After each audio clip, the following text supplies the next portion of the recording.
Our show sponsor, Blackview, makes the most advanced dash cams on the market. Their latest model, the DR750 2-channel LTE, records your drive with dual, full HD, 1080p cameras that provide fluid videos of the front and back of your car at a wide 139-degree view angle.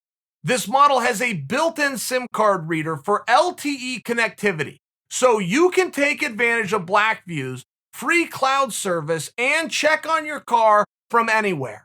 You also get notifications to your phone if somebody bumps your parked vehicle. Pairing your DR750 2-channel LTE dash cam with the Power Magic Ultra battery gives you the protection 24/7 without the risk of draining your car's battery. Visit blackview.com/Chael and use the promo code Chael to receive 10% off your purchase. That's up to $60 in savings on the dash cam alone. You'll also get free shipping on any order over $200. That's blackview.com/Chael, or click on the link in the description below. Oh, here's an interesting question. Dana got asked this. What is the toughest division right now? What's the toughest division in MMA right now? And Dana kind of hedged it. He was kind of thinking out loud and go, well, the heavyweights are looking pretty good. And, what's going on at 205? He kind of spread it around a little bit, but I was kind of trying to zero in. What would I say is the toughest division? I think it's 155, and I'm not really sure where you're going to have a debate. Justin Gaethje is not the champion. Do I need to go on? Tony Ferguson is not the champion. Conor McGregor is not the champion. Dustin Poirier is not the champion. Do I need to go on about how hard 155 is? Michael Chandler is not yet even a contender. Do I need to go on about how hard 155 is? It's a very unique spot. I feel like it's been this way for a period of time.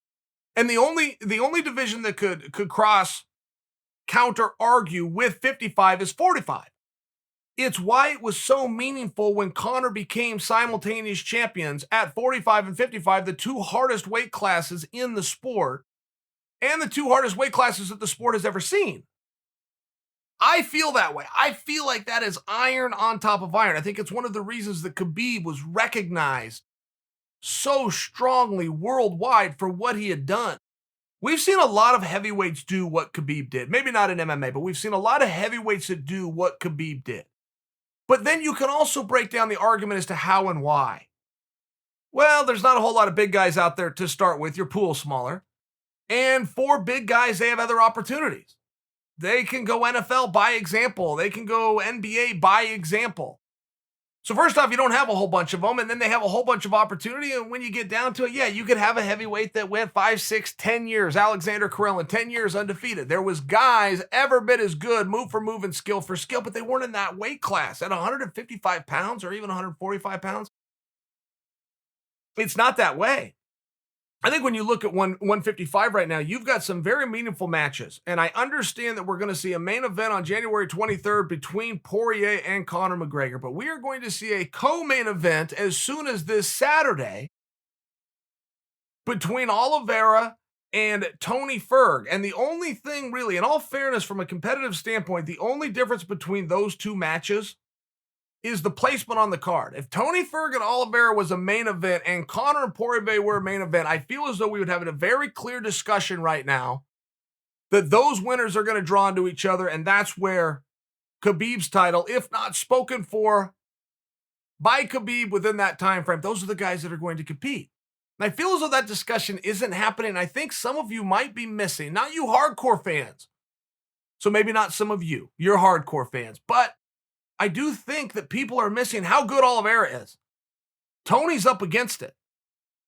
In many ways, he's up against it psychologically.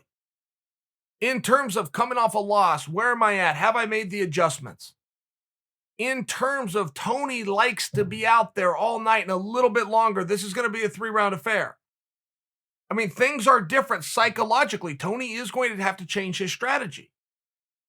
If you go back and look at Tony's fight against Anthony Pettis, which was a great fight, but where Tony had to put his foot down on the gas and start to open up and separate because he was in the second round, because one round was already completed, And the fight is now coming to an end in comparison to the title fights and the 5-round fights that main events bring with him that Tony was used to. It was different. It's one of the things that made what Tony did so impressive. I think it's one of the reasons that he got the of the night bonus that night, is because he very clearly had to change strategies from what he was used to what this environment calls for. And I just bring that to you because Tony is a little bit up against it, right? The favorite always is. It's the underdog who gets the big advantage. Now, usually that will balance itself out because the underdog now has to fight as the marquee fight in the main event. So now he has to deal with the pressures. And now you have this whole discussion of, is it the experience of Tony versus the pressures of Oliveira? Oliveira, in some ways, is getting a very good deal here because he's not having to deal with the pressures. He's not even closing out the night. He found himself in a 3-round co-main event with the guy that holds the keys to the kingdom of the division. You beat Tony Ferguson, you matter in that division. End of story. So where does that leave you? How many questions does Tony have of himself coming into this match, or is it the opposite? Tony Ferg dances to the beat of his own drum. He may be completely re-energized, rejuvenated, and motivated based on what happened in the Gaethje fight, and we're just using historical data of other athletes, of which are not Tony Ferguson, to try and draw a conclusion. But either way, Tony's up against it. This is a hard match, and not everyone knows that. Right? If the world just knew, if you're in Tony's spot and you go, okay, but all of you want, you know this guy's really good. You know this guy's won 7 of his last 7, and he's ranked number 5 in the world, and you know he's really good, right? I mean, it's one of those things, because if they don't, okay, then I have to look good. I not only have to beat him, I got to look good the entire time, because perception is reality, and you don't perceive him to be in the upper echelons of dialogue and conversation. But it's important that gets identified prior to the fight.